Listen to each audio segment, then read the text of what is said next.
Hello दोस्तों, आज हम आप लोगों को बताने वाले हैं प्रश्नावली 1.2 का प्रश्न संख्या 6 और 7। अगर आप लोग हमारे चैनल पर पहले बार आए हैं तो चैनल को सब्सक्राइब कर लीजिए और वीडियो अच्छा लगे तो लाइक भी कीजिए। तो हम वीडियो शुरू करते हैं। देखिए हमारा क्वेश्चन नंबर 6 क्या कह रहा है, व्याख्या कीजिए। क्या कीजिए? व्याख्या करने के लिए कह रहा है व्याख्या कीजिए कि 7 गुना 11 गुना 13 प्लस 15 और 7 गुना 6 गुना 5 गुना 4 गुना 3 गुना 2 गुना 1 प्लस 5 भाज्य संख्याएं हैं।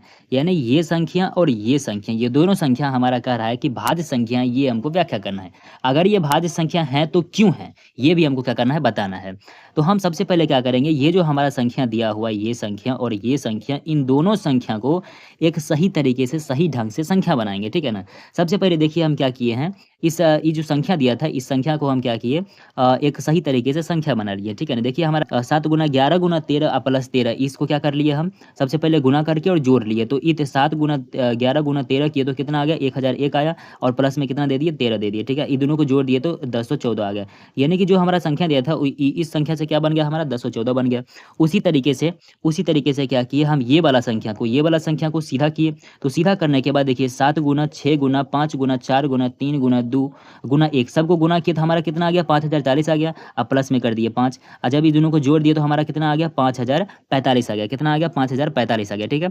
चलिए अब क्या करेंगे, इसका हम अभाज्य गुणनखंड करते हैं, ठीक है ना। सबसे पहले एक बात ध्यान रखिएगा कि भाज्य संख्या कहते किसको है, तो भाज्य संख्या उसको कहते हैं जिसके अभाज्य गुणनखंड में एक और स्वयं के अलावा अन्य संख्या भी आ जाए।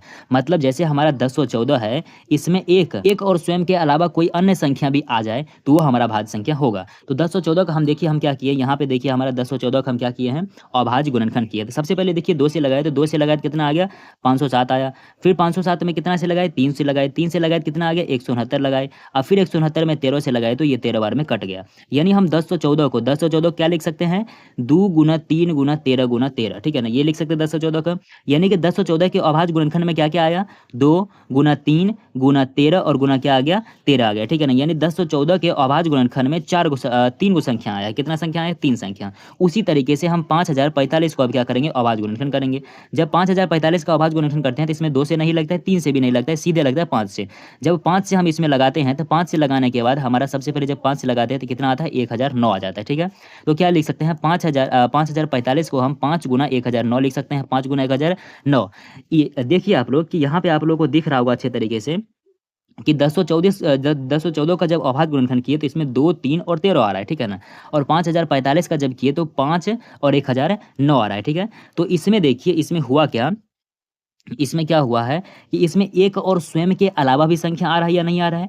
तो भाज्य संख्या का यही परिभाषा होता है कि एक और स्वयं के अलावा अन्य संख्या आएगा तो वो हमारा भाज्य होगा। तो यानी कि 1014 में भी एक और स्वयं के अलावा दूसरा आ गया, और 5045 में भी एक और स्वयं के अलावा दूसरा आ गया। इसका मतलब ये हमारा जो है, ये क्या, 1014 और 5045 क्या है, हमारा भाज्य संख्या है, ठीक है। तो देखिए वही चीज़ हम जो आपको अभी बोले हैं वही हम भाषा में लिख दिए। क्या लिख दिए कि संख्या 1014 के अभाज्य गुणनखंड में एक और स्वयं के अलावा 2 3 13 भी है। यानी कि एक और स्वयं के अलावा 2 भी है, 3 भी और 13 भी है। तथा संख्या 5045 के अभाज्य गुणनखंड में एक और स्वयं के अलावा 5 भी है। क्या है, एक और स्वयं के अलावा 5 भी है। इसका मतलब है, इसका क्या मतलब है, इसका मतलब है कि ये जो हमारा संख्या 1014 है, इसलिए आप लोग लिख सकते हैं, इसलिए संख्या 1014, इसलिए संख्या 1014, संख्या 1014 और संख्या 1014 और कितना, 5045 जो है क्या है, भाज्य संख्या है। क्या है, भाज्य संख्या, भाज्य संख्या है, ठीक है। आप लोग को समझ में आ गया, भाज्य संख्या है तो क्यों है, समझ में आ गया होगा, ठीक है ना। यानी कि संख्या 1014 और 5045 जो है क्या है, भाज्य संख्या है। यही हमारे क्वेश्चन का क्या था, सॉल्यूशन था। जो हमको क्वेश्चन बोल रहा था वो हम काम कर दिए इसमें, और ये हमारा काम हो गया। अब इसके बाद चलते हैं क्वेश्चन नंबर कितना पर, इसके बाद चलते हैं क्वेश्चन नंबर 7। अब ये है हमारा क्वेश्चन नंबर 7। तो क्वेश्चन नंबर 7 क्या कर रहा है, देखिए किसी खेल के मैदान में क्या बोल रहा है, यहाँ पे बोल रहा है कि किसी खेल के मैदान में चारों ओर एक वृत्ताकार क्या है, पथ है, चारों ओर वृत्ताकार पथ है। इस मैदान के एक चक्कर लगाने में, इस मैदान के एक चक्कर लगाने में सोनिया को, किसको, सोनिया को 18 मिनट लगता है, जबकि इसी मैदान का चक्कर लगाने में रवि को कितना देर लगता है, 12 मिनट लगते हैं। मान लीजिए वे दोनों जो है एक ही स्थान से और एक ही समय से चलना प्रारंभ करके एक ही दिशा में चलते हैं। कितने समय बाद, क्या पूछ रहा है, कितने समय बाद वह पुनः जो है प्रारंभिक स्थान पर आ जाएंगे। क्या कह रहा है कि कितने समय के बाद प्रारंभिक स्थान, यानी कि जो है वो दोनों जो चलेगा, वो दोनों चलने के बाद जो है कितने समय के बाद फिर से प्रारंभिक स्थान पर एक साथ मिल जाएंगे, ये हमको निकालना है। ठीक है ना। देखिए हमने क्या लिखा है यहाँ पे, हाल में क्या लिखे हैं, मैदान के एक चक्कर लगाने में, यानी क्या लिखे हैं, मैदान के एक चक्कर लगाने में सोनिया को लगा समय, सोनिया को कितना समय लगता है, 18 मिनट लगता है।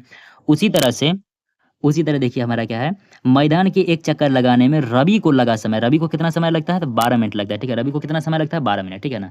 तो हम क्या लिखे हैं, देखिए 18 मिनट और 12 मिनट लगा दोनों को, तो हम लिख दिए पुनः प्रारंभिक स्थान पर दोनों का मिलने का समय। तो दोनों जो है पुनः प्रारंभिक स्थान पर कैसे मिलेगा, तो बस दोनों का एलसीएम निकाल दीजिए, एलसीएम ऑफ 18 और 12, यानी 18 और 12 का एलसीएम निकाल दीजिए, काम खत्म है। तो देखिए हमने 18 और 12 का एलसीएम निकाल लिया, तो 18 और 12 का एलसीएम हमारा आ गया 36, 18 और 12 का एलसीएम कितना आ गया, 36 आ गया। तो बस उसी को हम लिख दिए, क्या लिख दिए, अतः, अतः सोनिया और रवि प्रारंभिक स्थान पर 36 मिनट बाद मिलेंगे। कितना मिनट बाद मिलेंगे, 36 मिनट बाद मिलेंगे। तो बस इतना ही हो गया। ठीक है ना। तो आप लोगों को समझ में आ गया होगा कि इस तरह का क्वेश्चन जब भी आएगा, चक्कर लगाने वाला, या फिर अगर निकालेगा फिर से मिलने वाला, या फिर से मतलब कि पुनः जो है दोबारा कब घंटी बजेगा, इस तरह का अगर क्वेश्चन आता है तो सीधे आप लोग उसका एलसीएम निकाल दीजिएगा, और एलसीएम निकालने के बाद जो आंसर आएगा वही आपका क्या हो जाएगा, फाइनल आंसर हो जाएगा। ठीक है। अगर आप लोग को क्वेश्चन, ये दोनों क्वेश्चन समझ में आ गया होगा, अगर हमारा वीडियो अच्छा लग रहा है, ठीक है, तो अगर आप लोग इससे पहले का क्वेश्चन नहीं देखे हैं तो वो भी देख लीजिएगा, और अभी अगर वीडियो अच्छा लगा तो लाइक कीजिए और अपने दोस्तों के बीच शेयर भी कीजिए। आज के लिए इतना ही।